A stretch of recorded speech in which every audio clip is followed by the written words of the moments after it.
Let's get into it. Soul Not For Sale podcast. We got Joe Rogan talking about the various accents that Miss Kamala Harris tends to have when she's talking to the brothers and the sisters. You feel me? She tends to switch up her accents like she switches pantsuits. I don't know why.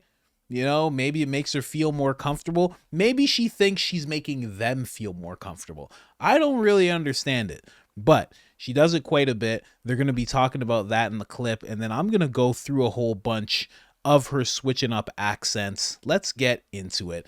You know, you come here, you get some info, and let me tell you something. We're making fun of Kamala Harris. It's okay. It's okay. Whatever. You know, just buckle up, guys. Let's go. It's been amazing to watch. It's been so insane to watch. Yeah. I mean, the Joe Biden thing, I think, is a perfect example. The fact that went on for so long is a perfect example of how the hyper partisanship allows things to happen. Because Joe was very clearly not okay for a while. Right. I mean, anybody who was watching that and just seeing it, if that's your grandpa, right. If that were my grandpa, my grandpa's almost 90, so he's got like 10 years on the guy, I'd be like, Papa, we need to go to the hospital. Like, you're not okay. Right. But that became a Republican thing to say. So people weren't saying it until they couldn't possibly hide it anymore, right? Right. So I think that's a perfect example of how partisanship leads to some really stupid shit. But I was actually shocked that they threw her in there. And just right before that, people were saying worst vice president ever. Obviously, not popular. Now she's brat. Like that's Charlie XCX is trying to make it cool. It's like she's a DA. She locked people up for cocaine. She's not for weed. Yeah. And she's not brat. It's just been so crazy to watch. People are so excited and they don't even know what they're excited about. It's just gaslighting Yes, on an of course, industrial level. Of course. On like a production machine level where you're like, wow, look at this thing work. This is nuts. It's like watching a car get put together by robots. Like, whoa. Yeah. Yeah. And people get really mad. People get mad at me for working at, I mean, even in my personal life, for working at Fox News. People are like, how could you work there? I'm like, what do you mean? Did you see where they compared the differences in her speech in Detroit versus her speech in Pittsburgh? Yeah. We need to watch this. Yeah. First of all, what's fascinating is if I was in her court, if I was working with her, I would say, listen. First of all, nothing off the cuff.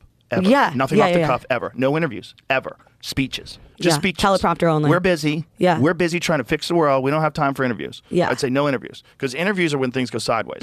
So like CNN was 41 minutes. They edited it down to 18 and all of it sucked. 18 minutes of nothing. I want to see the rest. Also, like the difference between the way they probe J.D. Vance versus the way her. they probe her and Waltz. So listen, Kamala in Detroit versus Kamala in Pittsburgh, literally 5 hours apart. So, Member for sick leave, you better thank a union member for paid Unbelievable. leave. You better thank a union member for vacation time. Oh, the accent. Unions for paid I family can't. leave. Thank unions for your vacation time. You better thank a union.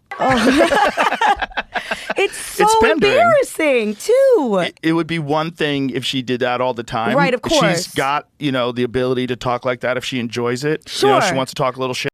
Yeah. That's how she's doing it. But it seems like it's all this construct. Of course it you ever is. been to Universal in Hollywood where they shoot TV shows? Yeah. And you go down the street and it's these facades that Yeah. look like a city street. But behind them is just a bunch of boards holding up the front of the building. There's no house. Yeah. That's what this is like. Yeah, it's exactly what it's like. And I still have no idea. I think she could win. She sure. could totally She win. could totally win. I know a lot of people that think it's a good idea to vote for her. Yeah, I was so do watching I. Ben Stiller with his eyes glazed over, just talking Yeah. about how great she's going to be. I was like, this is fascinating. Yeah. And I get it. Like, it's the lesser of two evils in their eyes. That's Right. what they're looking at. But boy, you should not be happy with this.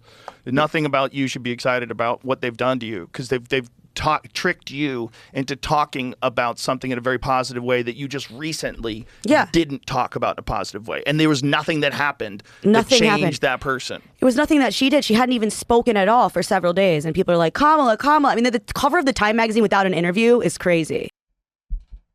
I didn't even think of that. She was on the I thought those were just made up pictures when I would see them on X.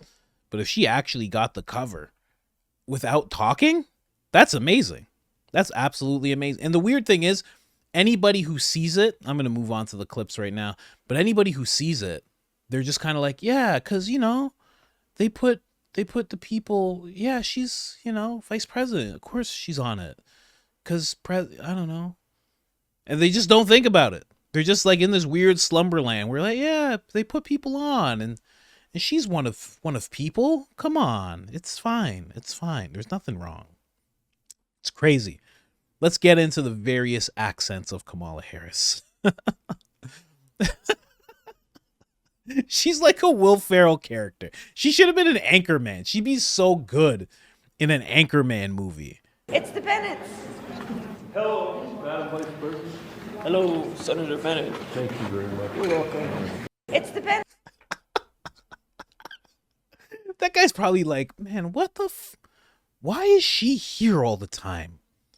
How did she get here? Curse you, Willie Brown.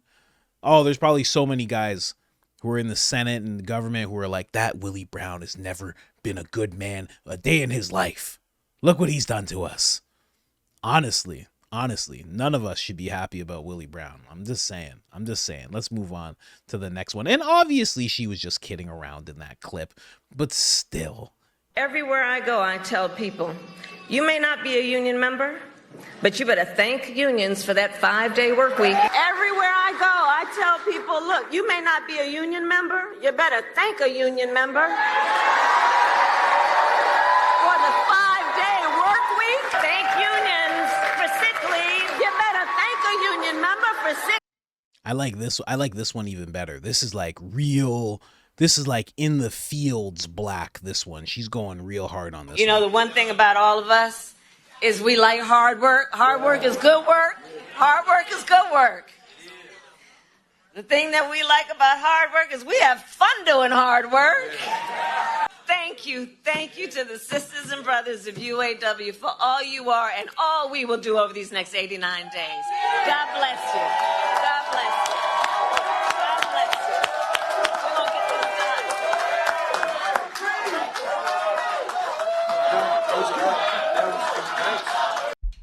We're gonna get this done. We gonna get this done, y'all. You think about hard work is, you know, I like hard work, and I work so long in the fields, y'all, that I look up at Boss Biden. I say, Boss Biden, can I get a cup of water, boss?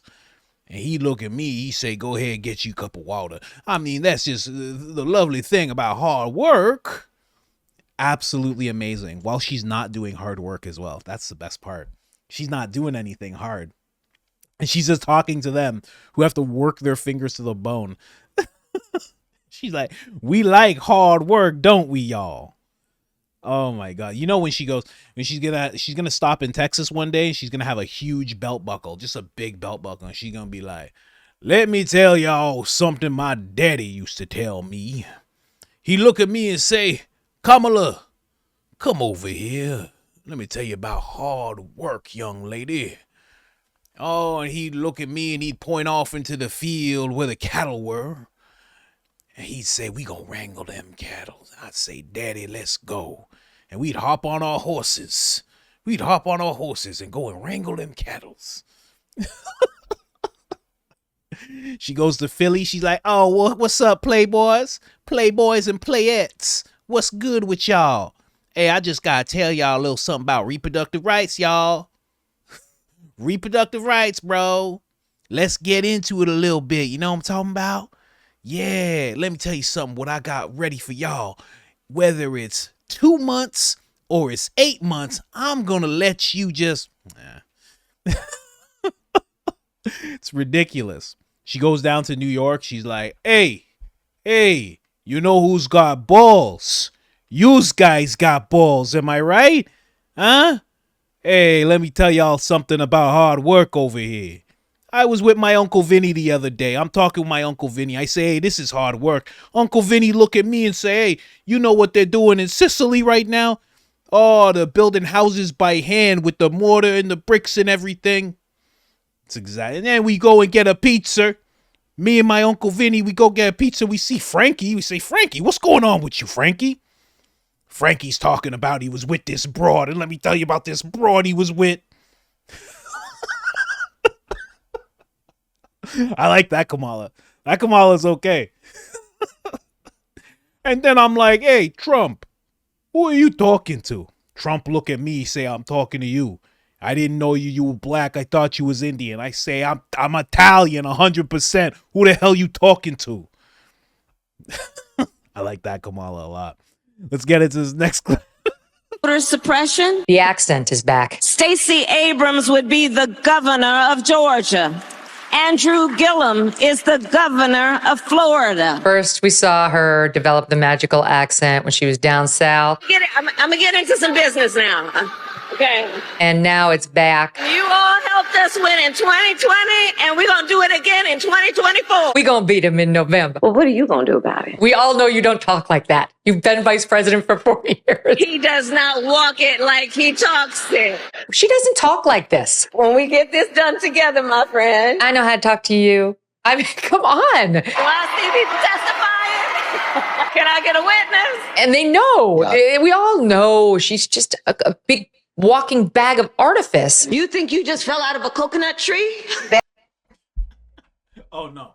Listen to this. This is crazy. Best rapper alive, Tupac.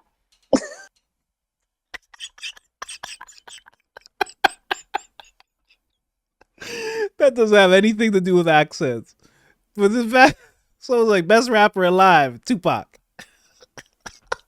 The kids still listen to Tupac, don't they?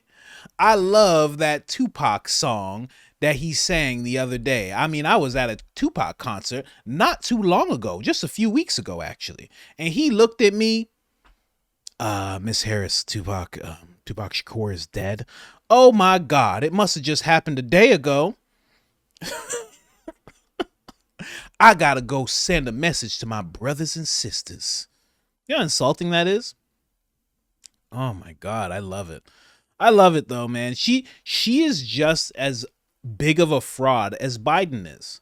You know those compilations of Biden, and he's like, back in my day, I grew up in the Armenian church, and then there's another clip, and he's like, I was the only person in my Jewish community that didn't have ski at the end of my name.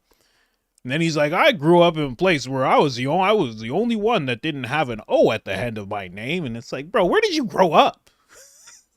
You got Jewish church. He's like, I grew up in the black church. You know that, right? I did. I was a civil rights. My name was Martin Luther King, and I fought civil rights. They shot me, though. They shot me good. What? Me and my friend Malcolm X would always go to the corner store. It's like, bro, where did you grow up? Scranton. Like, bro, they got black people in Scranton like that? Really? What's going on? They got black people, Armenians, Jewish people, Polish people, Irish. They got all that in Scranton? I gotta go check Scranton out. All right, check this out here. Thank unions every day for the 5-day work week, for the weekend, for paid leave if you've got it. We still got work to do. Thank unions every day for the 5-day work week, for the weekend. For the weekend. Paid leave if you got it. I like that voice. Just be white. It's okay. I sound white. It's fine. It's fine. It actually works to my benefit more often than not. I mean, come on. It's true. It's true. If I was a white guy and I sounded like this, you'd be like, that's a regular guy. I'm a black guy and I sound like this, and I'm very well spoken. Admit it. You've thought it. You've thought it before. Very well spoken guy. Of course I am. I beat the odds. You better thank a union member for the 5-day work week. You better thank a union member for sick leave. I only play that again because we've already heard this accent. We've already heard this variation of Kamala, this strain of Kamala. And you know who you're actually supposed to thank for the 5-day work week. I mean, no insult to any union members at all, but you're supposed to thank the demoned elite of Rockefeller and Henry Ford. That's actually who you're supposed to thank for the 5-day work week. I don't wear this tinfoil Speedo for no reason, okay? Okay? I wear it because we go deep. I mean, everybody knows Rockefeller, he took the school system and molded it in such a way that it would pump out workers who would be used to a work day. That's why the bell goes off the same way. You got to be in a certain place. That's why break time happens. You go out. Like, the whole thing is a conditioning thing. And Ford as well, Rockefeller wanted a 5-day work week. Ford wanted a 5-day work week as well. I think it's because Rockefeller was connected to oil in some way. Not completely like he owned all of it, but I think he was connected to oil in some way, gas. And Ford actually wanted his workers. And there's this whole thing where it's like, no, the workers fought for it. No. Ford wanted it because he wanted his workers to be able to buy the cars and to drive them around. So it was a little bit of an advertisement because at that time you kind of needed that. You know, I know it doesn't make any sense now, but when cars first came around, you needed to advertise these things. Nobody fully wanted them right away. And that's who you're supposed to thank for the work week, you know? Because there's probably people doing math behind the scenes. And they're probably like, 7 days a week, we're killing the workers, but also it seems like it's our fault. If we go to 5 days a week, they still die, but it doesn't seem like our fault. And we can just blame the food industry or pollution or something like that. You know, like there's people who do that math. Because in reality, they could probably bring you down to a 3-day work week. They probably could, you know, but somebody probably did the math and they're like, there's a 75% chance that all these people will start their own businesses. They won't be as depressed. They won't be as demoralized. They'll become virile. It'll be very hard to control them. Their life expectancy will go up to 90 years old, 95 years old. We don't need this.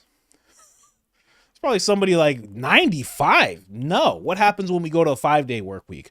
Well, they're so stressed out that it actually goes down to about 72 years old. Perfect. Done. Leave it there. 5 days. Done. I don't want these people around till they're 90. Are you kidding me? It's disgusting. And then we have to pay social insurance. I'm just saying, okay? Right? Sometimes it's like, oh, this guy's a comedian. Sometimes you're like, oh, this guy's a journalist. Buddy, I keep the tinfoil Speedo on all times, no matter what you hear. Whether you're laughing or you're getting information, always a tinfoil Speedo, okay? We go deep. We go deep in this podcast, all right? Anyways, guys, I just wanted to bring all that to you. Kamala Harris, wanted to make fun of her a little bit. The debate was an absolute sham. 3 against 1. It was absolutely ridiculous. She lied so many times. It was crazy. Just made things up. She got called out a whole bunch in various videos. I did a video on my other channel calling out all the lies. I'll probably do one on here very soon. But that debate was absolute nonsense. But Trump held his own. Glad he did. Anyways, guys, like, subscribe, turn on the notifications. Helps the channel tremendously. Other than that, I'm out.